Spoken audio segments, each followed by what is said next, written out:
Earlier this week, Elon Musk bought Twitter, or at least started the process, and he spent tens of billions of dollars. It was a lot of money. Turns out, might have been more money than he thought, because almost immediately after that news came out, Tesla stock took a wee bit of a dip. It apparently wiped out $128 billion worth of value for Tesla. Now, I will inject my own little bit of commentary. You know that I am highly critical of everything having to do with the stock market investments. It's all fake. The money wasn't real to begin with, so it disappearing isn't that much more real. But what do I know? I don't have billions of dollars in stock. Anyway, Tesla, by the way, is not directly involved in this Twitter deal. It is indirectly involved, though. Its shares have been targeted by speculators after Musk declined to disclose publicly where the cash for the acquisition is coming from. And while it dropped 12.2%, equating to a $21 billion drop of his personal Tesla stake, which is as much as he spent on Twitter in the first place, that's interesting. I've been curious, well, is it just gonna come up in a day or two? And so we can go to I checked this morning, and it's moving up a little bit, down a little bit, still down to some extent. So maybe it's permanent, I don't know.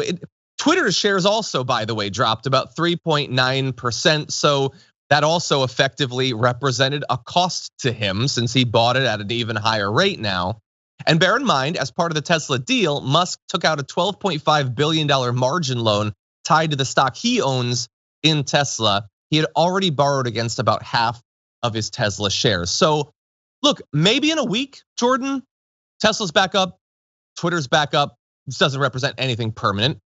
Or maybe the fact that his Tesla stock is now not worth nearly as much as it was just a week ago, that could influence the financing for this deal, which is not done, by the way, and could in fact potentially influence whether it even happens. There's a lot going on here. What do you think?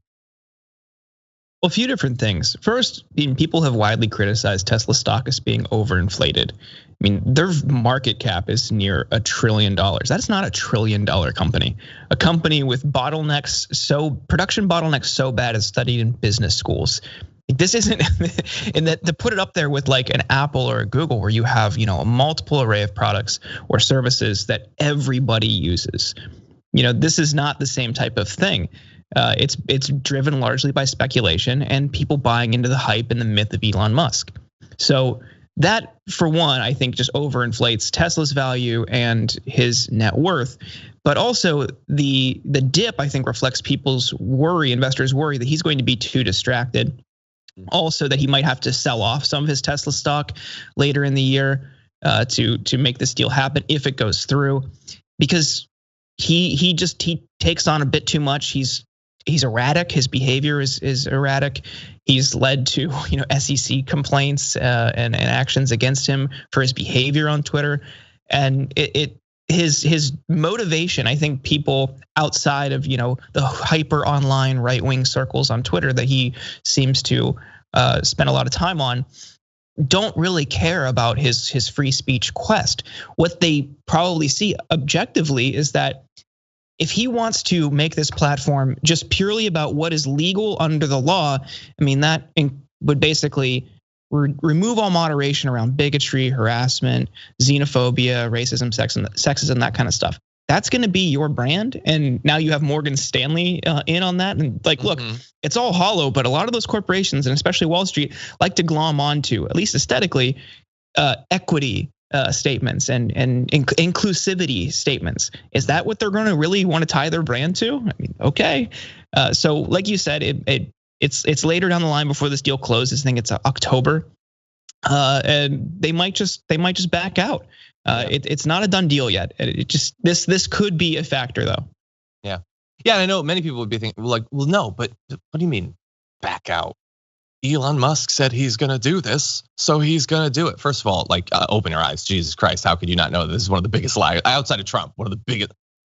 We're gonna do a compilation at some point of all of the very direct, verifiable promises Elon Musk has made about products he's going to be coming out with, the rollout dates for things. This guy is a billionaire. He doesn't care about you. But anyway, yeah, it could well fall apart. And that wouldn't necessarily be that bad for Elon Musk if it were to fall apart. After all, he'll have gotten months of coverage, much of it totally credulous, like, yeah, he just likes free speech coverage from outlets that should 100% know better. This is how the game is played. So bear that in mind. And look, tied into this, there's a lot of weird stuff going on, including his tweet earlier today, where he was pointing out that, at least for him, it didn't seem to be true for most people, Truth Social was beating Twitter and TikTok on the Apple Store, which is a slightly weird thing for the guy who just bought one of those to be promoting. So if you are an investor in Twitter, do you want to hang on to this? He's gonna, like, if he's telling the truth, he's gonna totally tank the brand because nobody wants to hang out on a place that's full of misogyny and racism. That's why the right-wing social media networks didn't succeed. Turning Twitter into that is not gonna work. He also will 100% be distracted from Tesla. His whole thing is being distracted from the multiple companies he supposedly runs. So if you are an investor in one of these, you better hope that the fundamentals are sound, because whatever effect he's gonna have on it is likely to be negative. And so, like, we're gonna have to see. I don't know what's gonna end up happening with Twitter or with Tesla. Don't take financial advice from me. For the love of God, I don't take financial advice from me.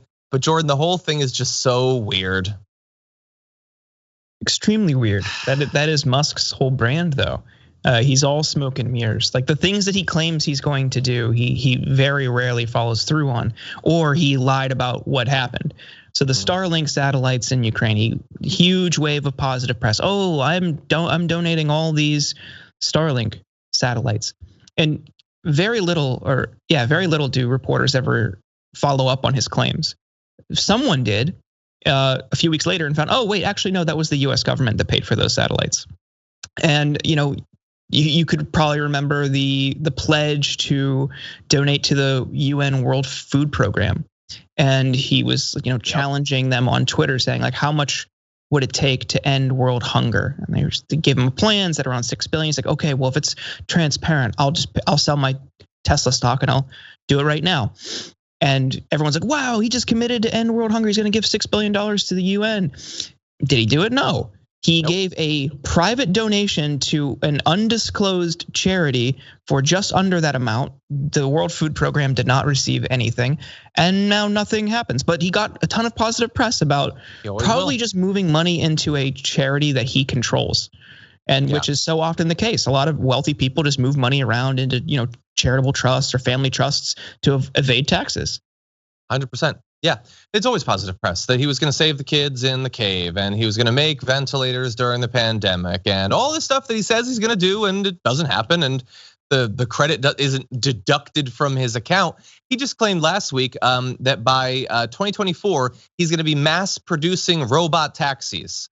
So if he doesn't, and you're watching this and you're a fan of Elon Musk, you gonna remember that? I don't know. Is he gonna be mass producing that? Is he gonna be mass producing the Cybertruck? Or the Tesla Roadster, cars that were supposed to be out years ago? Is he gonna be producing those? Are you gonna distrust him if he doesn't? No. If you're a fan, you're not going to. You're just gonna, market pressures, he's doing his best. This billionaire really cares about the little guy. I'll never understand it.